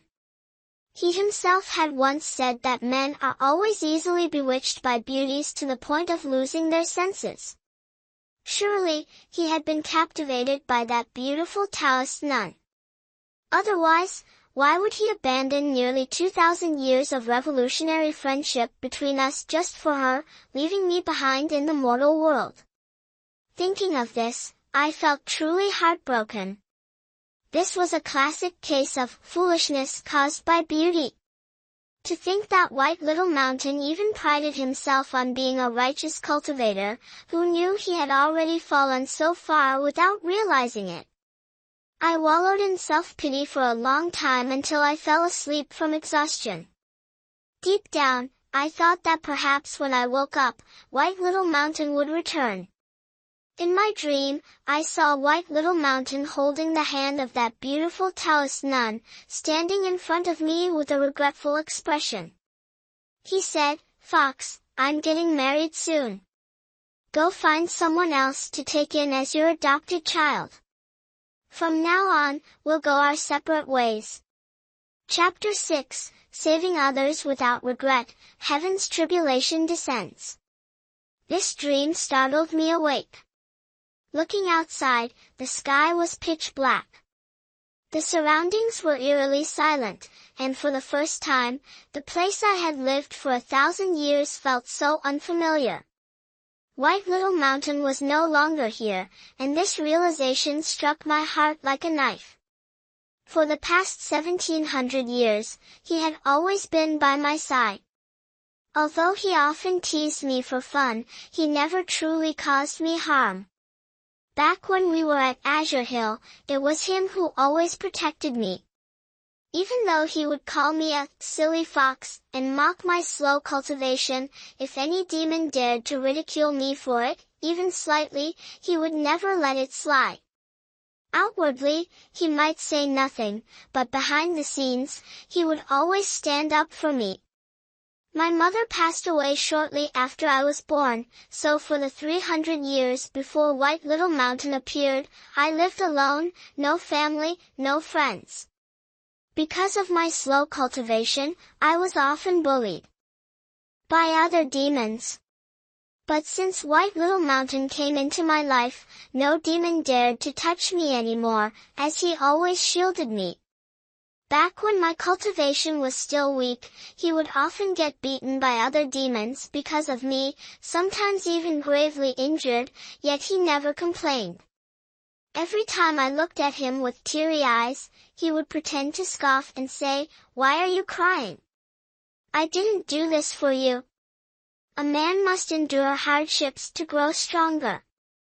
Besides, protecting one's wife is a man's duty. Later, White Little Mountain cultivated rapidly, and ordinary demons were no match for him anymore. No one dared to bully us again. He remained dedicated to his cultivation, day and night, yearning to ascend to immortality. Clearly, he longed for immortality, and clearly, cultivating alone would have been faster, yet he never thought of leaving me behind. Just like back then, he could have gone to Cloudspire Mountain alone, but he still chose to bring me along, even though I was a burden. It seems I had grown accustomed to his presence, never considering what I would do if one day he was no longer there. Someone closer than family, how could they just vanish as if they'd never existed? Is it true that there's no such thing as an eternal banquet in this world? Is the bond between White Little Mountain and me really limited to these short 1700 years? Early the next morning, as I stepped out of White Little Mountain's chicken coop, I suddenly felt like someone was outside. A flicker of excitement rose in my heart. Could it be that White Little Mountain had returned?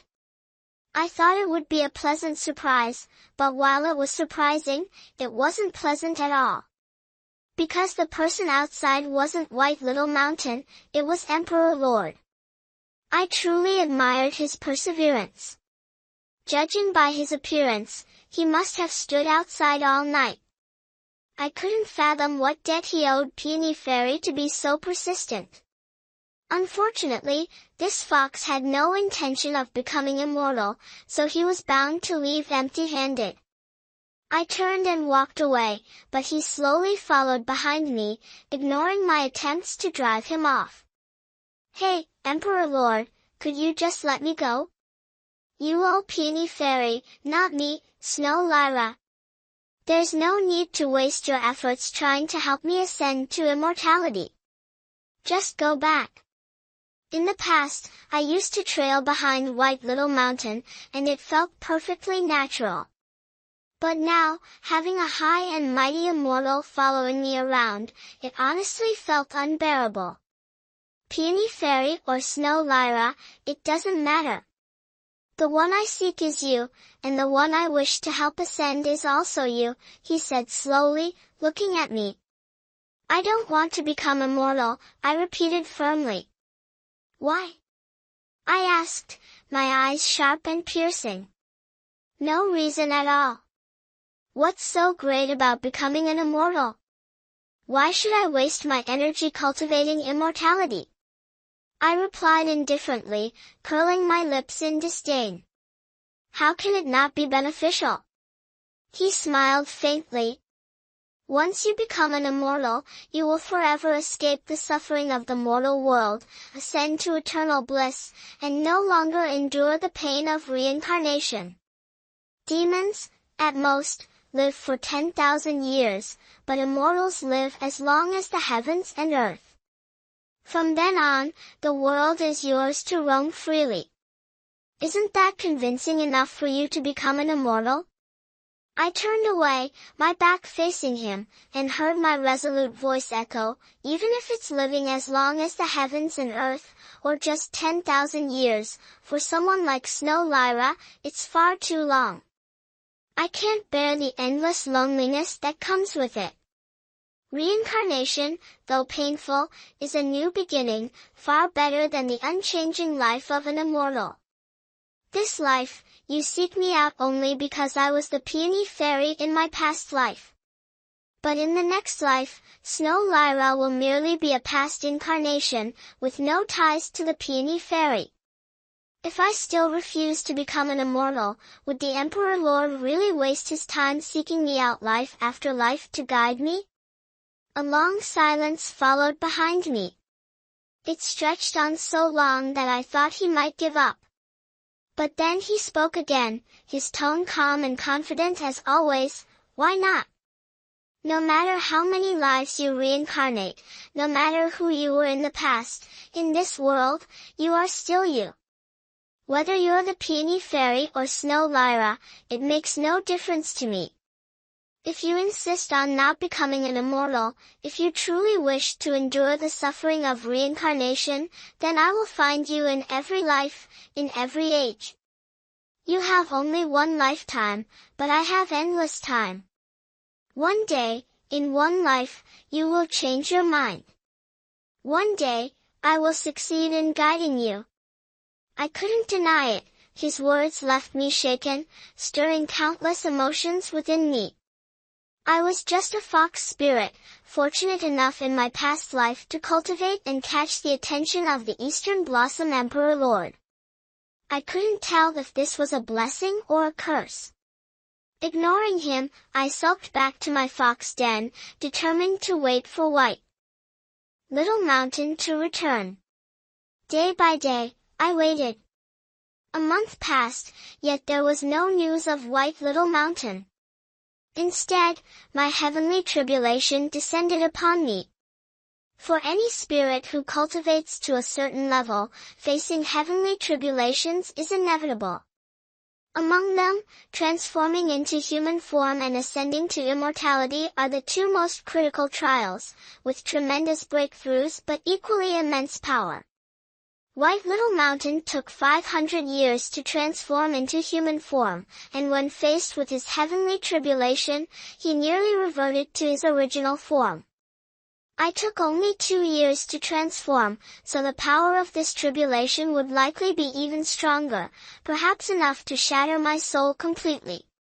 White Little Mountain had been insistent on bringing me to the mortal realm, primarily to help me evade the heavenly tribulation. According to him, the heavenly court, unwilling to harm innocent mortals, would certainly not dare to strike me too harshly. At most, I would be severely injured, but I would never be forced back into my original form. However, White Little Mountain suddenly disappeared, making me completely forget about the heavenly tribulation. If it weren't for the thunder rumbling outside, shaking me to the point where my whole body went limp, I truly wouldn't have remembered. At this moment, thinking about the impending heavenly tribulation, cold sweat uncontrollably broke out on my forehead. Could it be that I'm so unlucky that just after transforming into human form, I'll be struck back to my original form?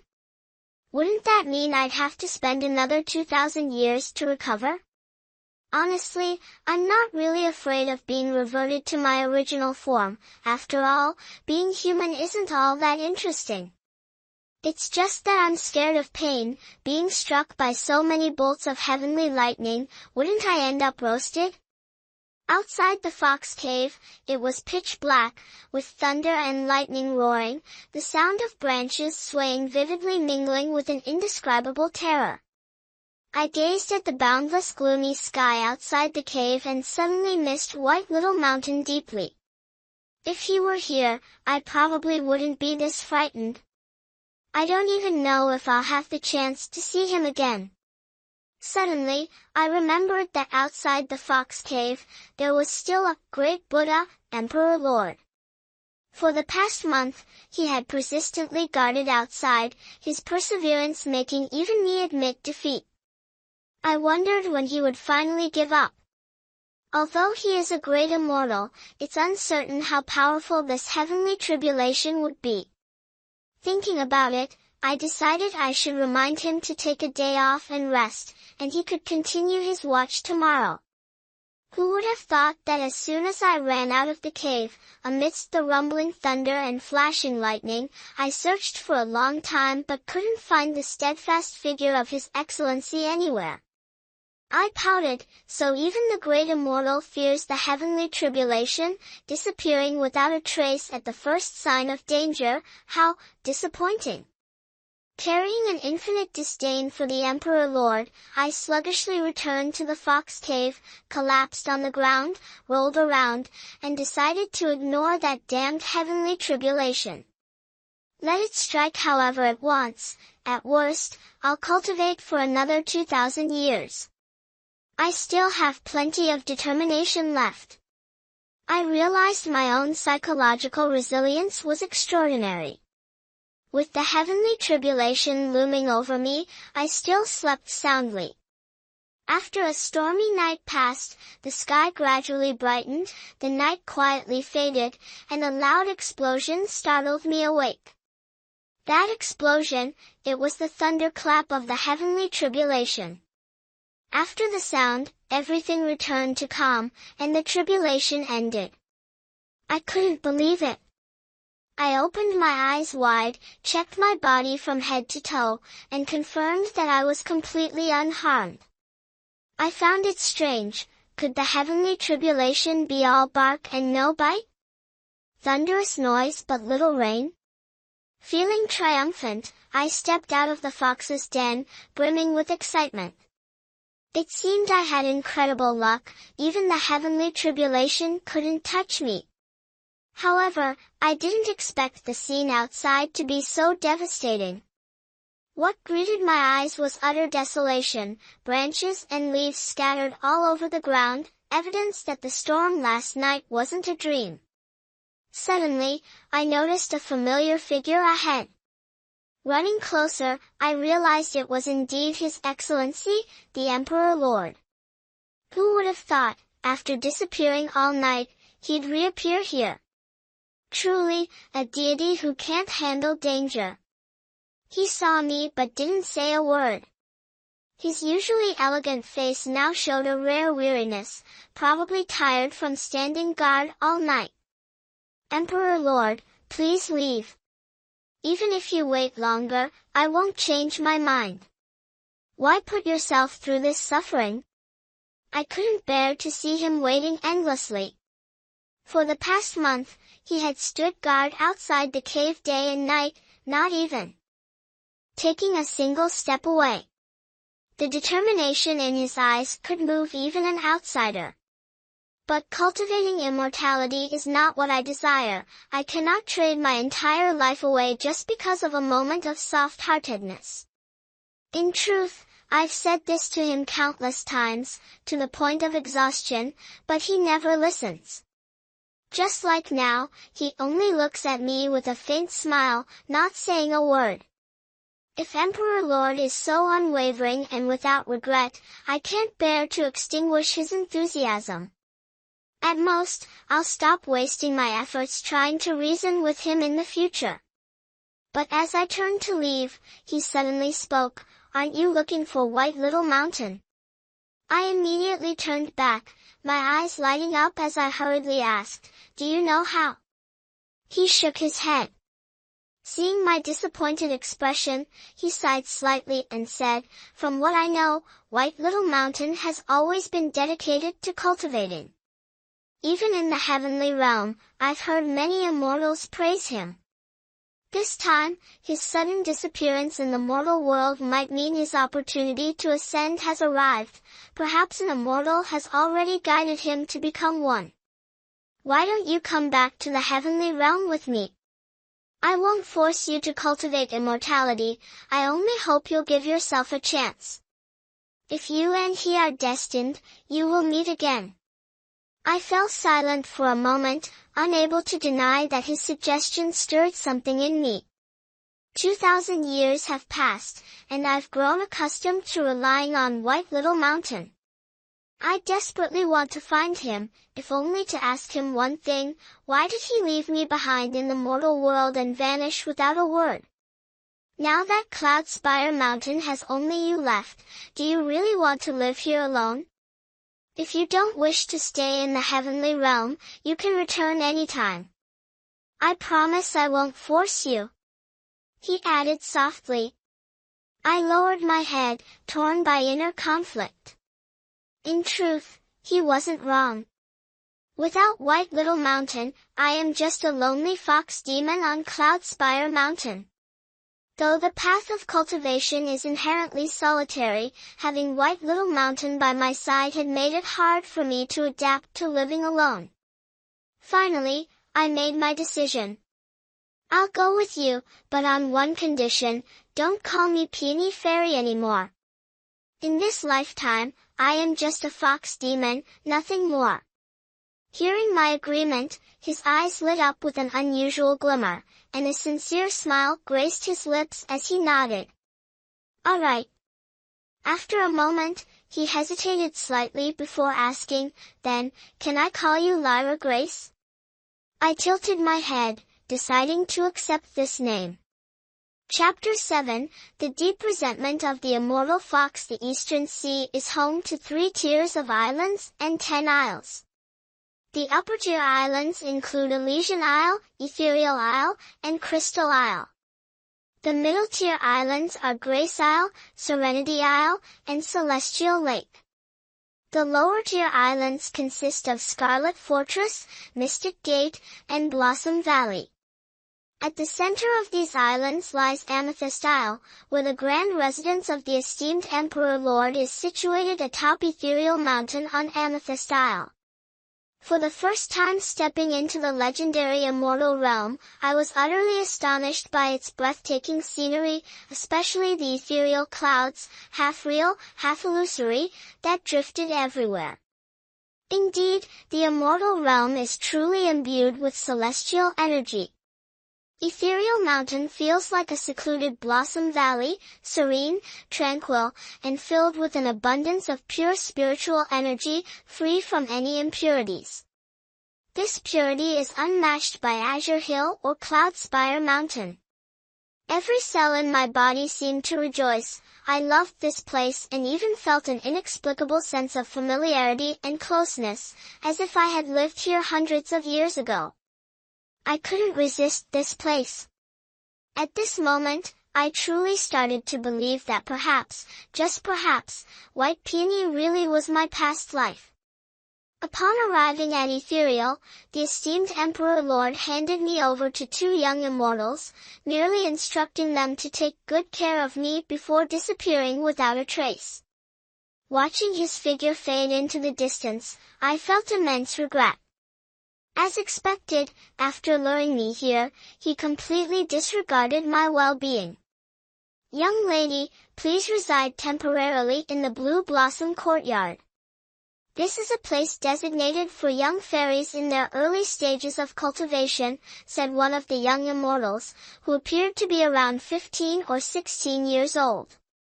However, his perpetually cold expression surpassed even that of the esteemed Emperor Lord. In truth, I wanted to ask if Ethereal Mountain had a place for demons, but the words that came out of my mouth were, "May I know how to address the two of you? I am Evergreen Pine, and this is Graceful Willow. From now on, the two of us will serve you," the young immortal replied respectfully. "If you have any inconvenience, just let us know, I will do my best," Graceful Willow said gently. Her essence was that of a willow tree, her body slender and soft. Even more graceful than an average fairy. She truly resembled a willow swaying in the wind, evoking a sense of pity at first glance. I looked at the handsome evergreen pine and the beautiful graceful willow, inwardly marveling at how polite the celestial beings were. They kept addressing me as, "young lady," making me feel several years younger.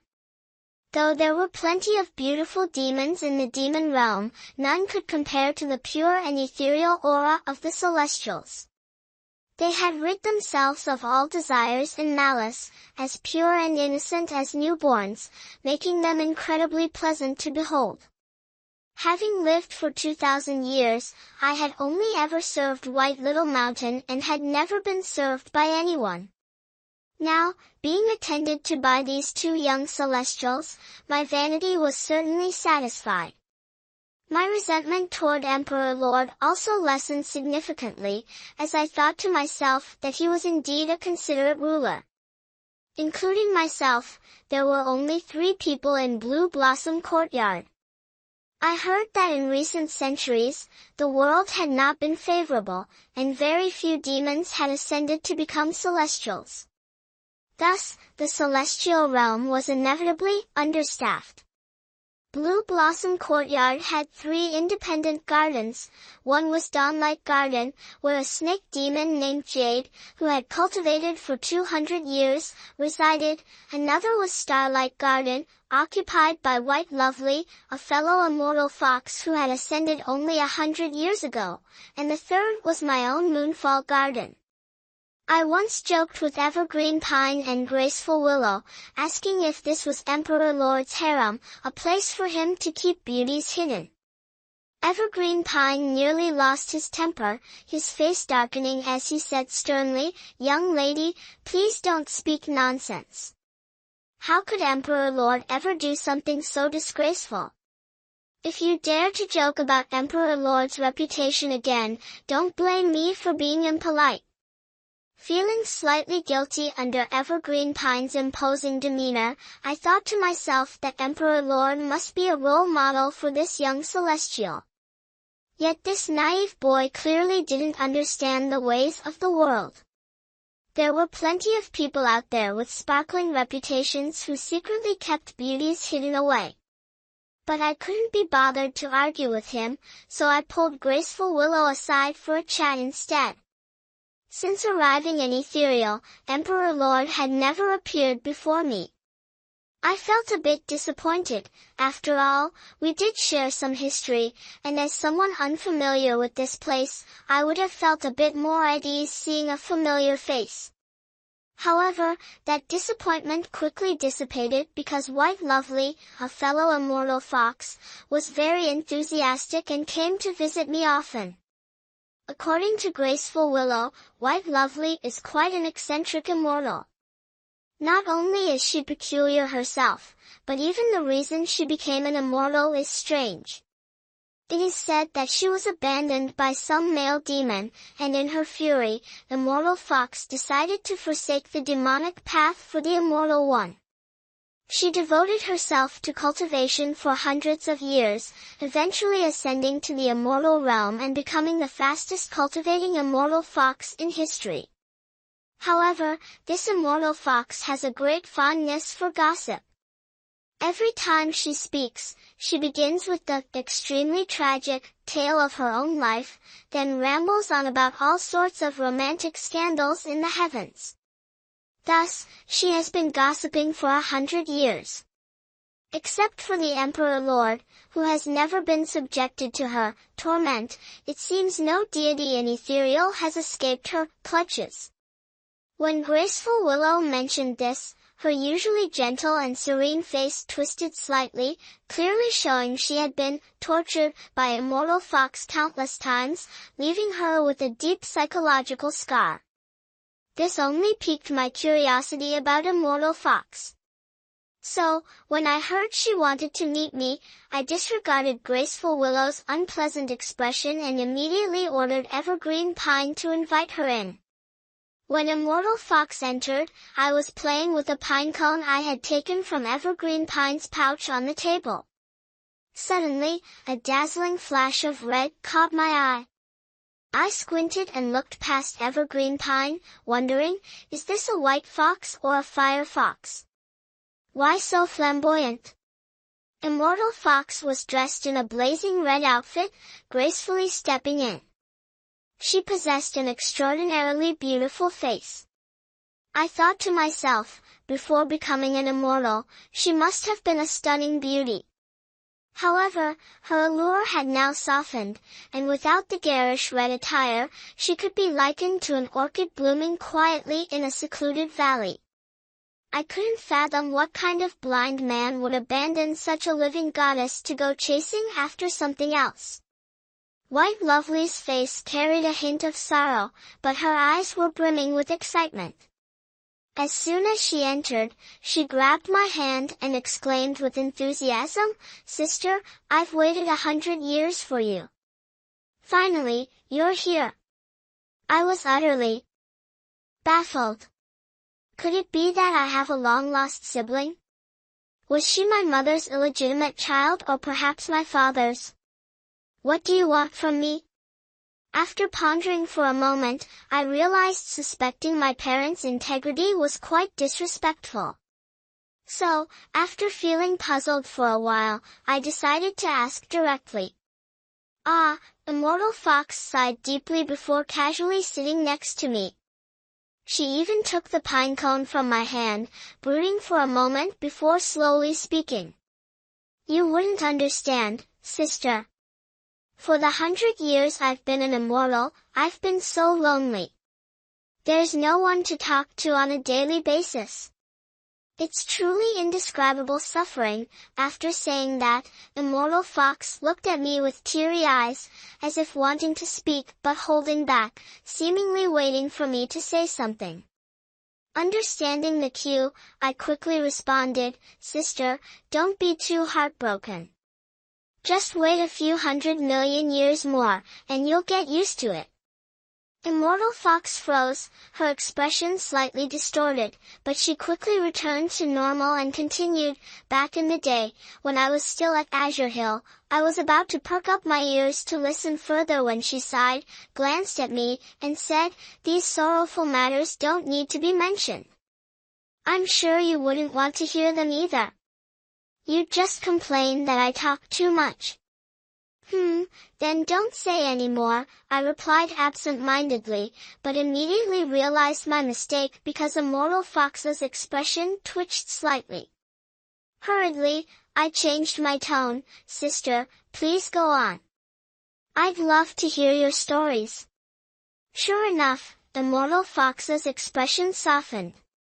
She covered her mouth, feigning modesty, and asked, "Are you sure you really want to hear?" I nodded enthusiastically. If I showed any regret now, the mortal fox might kick me out immediately. She seemed quite pleased with my reaction and finally got to the main story. Back in the day, when I was still at Azure Hill, I had a lover, someone I was deeply in love with.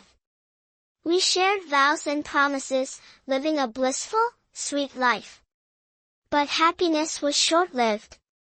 Who would have thought that a vixen would appear at Azure Hill? At this point, Immortal Fox ground her teeth in frustration and paused. I blinked. If Azure Hill didn't have fox spirits, could it have wild chickens instead? Immortal Fox seemed to realize her slip of the tongue and quickly explained, "You wouldn't know, but this fox was different from us. Back then, it had cultivated for several hundred years and was supposed to grow 9 tails soon, yet it only had 3, slow and unable to transform into a human form.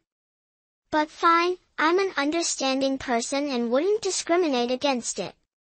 However, that fox, despite its slow cultivation, had mastered seduction techniques to perfection. And guess what? That despicable man of mine fell for it, bringing it white rice every day. If I hadn't discovered that the rice jar at home was nearly emptied by that scoundrel, I wouldn't even have known he had a mistress. The more Immortal Fox spoke, the more sorrowful she became, and the more I listened, the more horrified I felt. The third party, she mentioned, could it be, this fox spirit here? I quickly sat upright, carefully observing Immortal Fox. Truthfully, I could barely remember the foxes from Azure Hill anymore, it had been so long, and my memory was never great. But the more I looked at Immortal Fox, the more familiar she seemed. After a while, I suddenly froze in shock as I realized she was the one who had hunted me down for hundreds of years. Well, let's set that aside for now. The truly terrifying thing wasn't even that. Back then, White Little Mountain and I had seen her with our own eyes at the entrance of my cave, beating her husband so severely he was crying out in agony. That poor man, once so handsome, was battered so badly by Immortal Fox that he ended up looking like Marshal Tianping descending to the mortal realm. At the time, White Little Mountain watched while covering his face with his hands, his expression filled with unbearable pain. He sighed deeply and said to me, "This lady is way too violent. Fox, you'd better figure out how to handle this yourself." Thinking back on it, my hands and feet started trembling. The image of Immortal Fox's upper kick, lower punch, back then had left an indelible shadow on my pure soul. It was also one of the main reasons White Little Mountain led me to flee to Cloudspire Mountain. After all, Immortal Fox was just too destructive. Who would have thought that after 1,000 years, Immortal Fox had become an immortal but still held on to old grudges? Worse yet, I had foolishly walked right into her trap. What a tragedy! Could this be fate? After circling around for 1,000 years, am I still unable to escape her clutches? Hey, sister, from what I see, it's been so long already. You've become an immortal now. Why not let this go? I tried to stay calm, attempting to guide Immortal Fox toward a path of virtue. Let it go? Immortal Fox's voice suddenly rose 8 octaves, making my heart pound wildly. How can it be so easy? That little fox spirit stole my man, ate all my food, and ruined my life. I. Seeing Immortal Fox so furious she could barely speak, I hastily interjected, "Sister, please don't get angry. It's just that I don't understand. Haven't you already become an immortal?" How could you say that little fox spirit ruined you? Immortal Fox took a sip of tea and said indignantly, "That's exactly what I mean by becoming an immortal. Back in the day, I, White Lovely, as a demon of Azure Hill, could summon the winds and rains, had wealth at my fingertips, and could have any man I wanted. Life was so wonderful. But now, I've become a minor immortal fox nobody knows, I have nothing I want, and even finding someone to chat with requires picking the right day. Living like this is unbearable. If it weren't for that little fox spirit infuriating me, would I have ever become an immortal?" The corner of my mouth twitched involuntarily. Honestly, I was also curious. How could someone with such deep resentment like Immortal Fox manage to ascend to immortality? "Then, sister, if you meet that little fox spirit, what do you plan to do?" I asked, tears welling up in my eyes. Immortal Fox narrowed her eyes, pondering for a moment, her expression extremely serious. I anxiously watched her, suddenly hearing a rustling sound. Looking down towards the noise, it turned out the pine cone in Immortal Fox's hand had turned into fine powder. I held my breath, the scene sent chills down my spine. Then I heard her grit her teeth and say, "If I meet her, I'll make sure she becomes an immortal. Let her taste this half-human, half-demon life." Hearing that, I let out a sigh of relief but still put on an agreeing expression, sincerely looking at Immortal Fox. "Sister, you're truly brilliant. This move will definitely make her neither able to live nor die, a perfect revenge." "A kindred spirit, little sister," Immortal Fox said with a sinister smile, then lowered her head to continue rubbing the powder in her hands, muttering, "Daring to steal my man, daring to steal my man." Chapter 8, Failed Crime, Caught on the Spot. Immortal Fox truly lives up to her reputation as the gossip queen of the immortal realm. For days on end, she clung to my moonfall garden, refusing to leave. I've practically learned every piece of gossip under heaven and earth from her.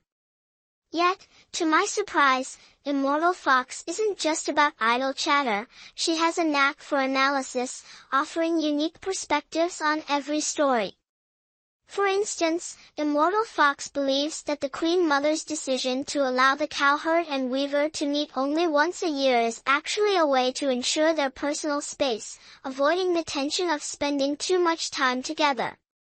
Their annual meeting during the Chushi festival creates a "distance makes the heart grow fonder" atmosphere, stirs the hearts of mortal lovers, and showcases the heavenly court's tolerance for free-spirited love. Another example, Immortal Fox claims that the 7 fairy sisters took an interest in Dong Yong because they were tired of heavenly delicacies and wanted a change of taste. The heavenly court is full of handsome, otherworldly male immortals, all of whom surpass Dong Yong in appearance. However, Dong Yong's appeal lies in his humanity, satisfying the sisters' curiosity for something novel. And yet another example. But among all the tales Immortal Fox shared, the one that piqued my interest most was about the painting of a beauty in the bedroom of the Emperor Lord. Known for his ascetic lifestyle and detachment from worldly matters, this revelation posed the ultimate challenge for Immortal Fox, who thrives on uncovering secrets. While the Emperor Lord spent a month in the mortal realm visiting me, Immortal Fox took the audacious step of sneaking into his bedroom and uncovering this shocking secret. However, Immortal Fox understands that while she can gossip about anyone, the Emperor Lord is off limits. This entire province is filled with his devoted followers, and a single slip of the tongue could mean she wouldn't live to see another sunrise. Yet, despite her best efforts to keep this secret, it accidentally slipped out during our conversation. Now, she's alternating between coaxing and threatening me to ensure my silence. "Dear sister, I've always treated you so well, and we're of the same clan. You absolutely mustn't betray me. Immortal Fox pleads, playing the emotional card. Little sister, I've always been easygoing. With me around, no one will dare bully you. But if you say something you shouldn't, don't blame me for being ruthless, humph. She adds, mixing coercion with persuasion. Rest assured, dear sister. My memory isn't the best.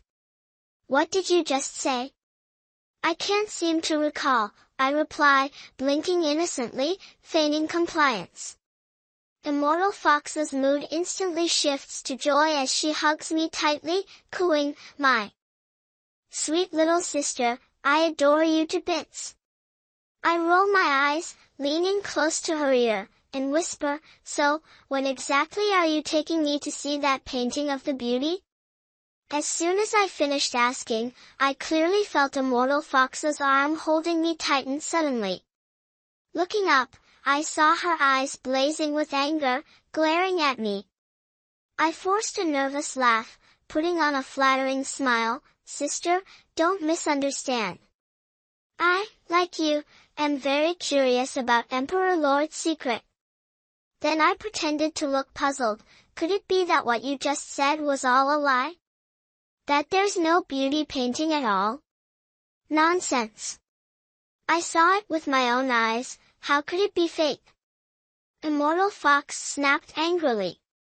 Without another word, she grabbed my hand and dragged me outside. I'll let you see for yourself.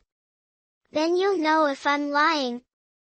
Immortal Fox pulled me along, practically flying, to Emperor Lord's Eastern Blossom Hall. Luckily, today was the Ding Mao Day. On this day, Emperor Lord always came to Eastern Blossom Hall to observe the mortals' diligent cultivation. The other deities, being tactful, stayed in their rooms for meditation. This allowed us, two mischievous foxes, to boldly barge into Eastern Blossom Hall. I'll leave only when Emperor Lord arrives. Now hurry up and go inside. The painting is stored in a porcelain vase in the first compartment of Emperor Lord's bedside cabinet. I'll keep watch outside. If anyone comes, I'll cough twice. Got it? Immortal Fox whispered conspiratorially, glancing around nervously as she rattled off her plans so quickly that I could barely follow. Finally, I waved my hand to signal I understood and stepped into Emperor Lord's sleeping quarters. Though I knew no one was inside, I still played the part of a thief to perfection, tiptoeing cautiously before approaching the bedside cabinet. I must say, Emperor Lord's sleeping quarters were quite modest, reflecting his understanding of frugality and simplicity. However, as soon as I opened the cabinet, I froze. Immortal Fox had given me so many instructions but failed to mention that the cabinet was filled with numerous porcelain vases. Just in the first compartment alone, there were over a dozen vases of various sizes and shapes. I rubbed my chin, realizing that Emperor Lord must have a hobby of collecting porcelain vases. Yet, they all resembled medicine containers, none looking remotely like something that could hold a beauty painting. After examining them for a while, I had to admit I didn't possess Monkey King's fiery eyes to see through the contents. Left with no choice, I began checking each vase one by one. I opened the nearest vase, and a faint fragrance wafted out. It smelled somewhat like flowers and medicine, but definitely not the scent of a beauty. It seemed my first attempt had failed. So, I moved my demonic claws to the second vase. Just then, footsteps echoed outside. Startled, I quickly shut the cabinet, transformed back into my fox form with a soft poof, and darted under the bed, holding my breath to listen for any movement outside. Emperor Lord, you need rest. Why have you come to Eastern Blossom Hall? I squinted, recognizing the voice. It sounded very familiar, wasn't it Evergreen Pine? It's fine. That voice, ethereal like a celestial being, calm and transcendent, made people unconsciously hold their breath to listen. Emperor Lord, do you think Evergreen Pine knows nothing? You exhausted 5,000 years of celestial power to shield Miss White from the heavenly tribulation, severely damaging your vitality. How can it be nothing? Evergreen Pine hurriedly exclaimed. You spent 5,000 years of celestial power to block the heavenly tribulation for Miss White. I knew I couldn't pretend not to hear. So, that night, it wasn't that there was no heavenly tribulation. Heaven wouldn't have let me off so easily. I foolishly thought I was lucky, but in truth, it was him who bore the tribulation in my stead. Even though he is the Eastern Blossom Emperor Lord with boundless power, the stronger one's power, the harsher the tribulation. If it were me, I would have only lost 2,000 years of cultivation. But him? 5,000 years would be an understatement. My heart grew heavy, unable to fathom why he would do such a thing. Was it merely because I am the reincarnation of Peony Fairy? This debt of gratitude weighs too heavily on me. Evergreen Pine, Emperor Lord suddenly spoke, breaking my daze, his tone indifferent. Return to the Blue Blossom Courtyard and serve Miss White well. As soon as he finished speaking, I heard the door open and Evergreen Pine's footsteps gradually fade into the distance. It seemed he had indeed returned to the Blue Blossom Courtyard. My heart started pounding wildly. If the Emperor Lord discovered that I had sneaked into his sleeping quarters and rummaged through his belongings, would he be furious? Holding my breath, I remained motionless under the bed, watching as a pair of black shoes slowly approached. My heart felt like it was about to leap out of my chest. Fortunately, after a moment, the Emperor Lord moved elsewhere. Just as I was about to exhale in relief, his voice rang out again, seemingly accompanied by a sigh. Lyra Grace, come out. I desperately wanted to convince myself that the name, Lyra Grace, wasn't directed at me. But how could I escape a monk when I was still in his temple? Resigned, I obediently crawled out from under the bed, used my magic to return to human form, and looked at him sheepishly. The Emperor Lord, still clad in his green robes, with his black hair tied neatly, exuded an air of godly elegance. His clear eyes carried a hint of weariness, and his complexion seemed paler than usual. He looked at me, a trace of helplessness flickering in his gaze, and asked, "You heard everything?"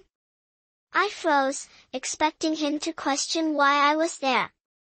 But as the weight of what I had just overheard sank in, my heart grew heavier, and any playful mood vanished. I lowered my head in silence.